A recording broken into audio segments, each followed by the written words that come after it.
It's I believe Monday, December 12th. I'm going to do a quick video on Dr. Andrews' 5 pivot rule. You can see here that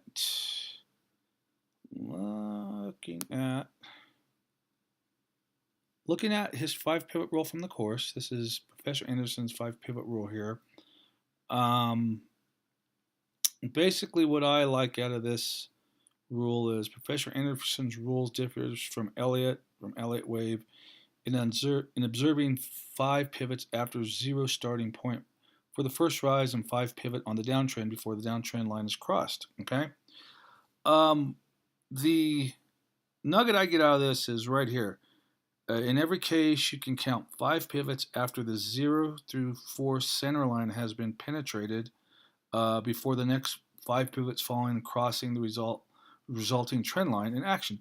So how I take this and how I chart it is once, most of the times, not all the time, but the majority of the time, once your 0 through 4 pivot line is crossed from the previous formation, you're going to get 5 pivots on the other side of that line. Whether it's a downswing or an upswing, it's generally 5 pivots. So what we'll do is we'll kind of look at this and see if we can draw some of these lines.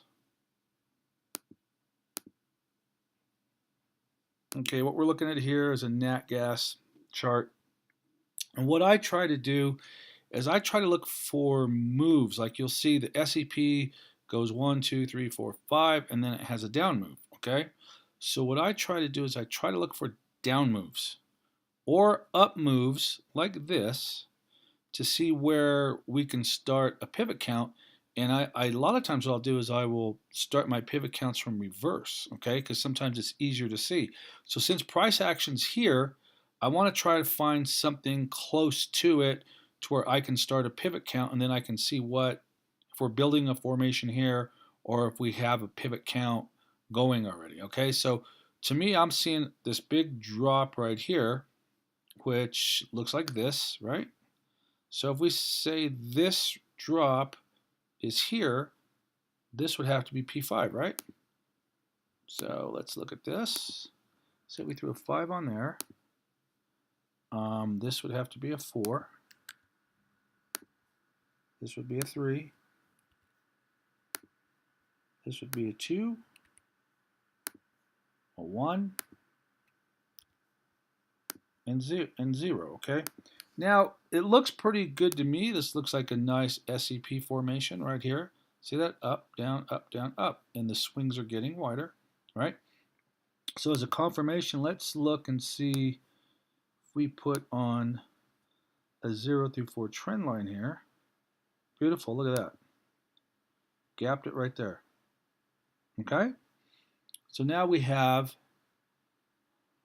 our 0 through 4 trend line. And once price has come through the trend line here, we're looking at possibly doing what? Having 5 more pivots, right? So now we can look at our next move. If this was 5, right, we're going to come down here and we're going to put in a 1. All right, 1. We're going to put in a 2 there. We got a 3 here. And we have a 4 here. Okay? So, if you look at how good the frequency is on this 0 through 4 center line right here, you can kind of get a feel that this pivot count right here is good. It's an SCP, and it did exactly what the SCP should do, didn't it? So see, guys, we don't have to go all the way back here and count our pivots to get to here. What I like to do is see if I can find something close to price action, find the formation or the pivot count. In this case, we had a nice SCP formation. It did what it's supposed to do. It dropped off. That was our 5. Now we got a nice little count going on what? Right in our current action, okay? So there's no need to go back here and worry about what the pivot count is back here because we don't care anymore. Okay, so now looking at this formation, we put in a 1, 2, 3, 4. Now we're putting in an IEP, okay, an inverse EP formation. So IEP, okay, here's your IEP right now. See that you get a drop down like this, like we did here, boom, and you put in a 1. then you put in a 2 here, then your 3 goes a little bit lower than your 2, your 4 goes higher than, 3 goes a little bit lower than your 1, your 4 goes higher than your 2. Now we should put in a 5 somewhere down here, okay? Possibly lower than this low.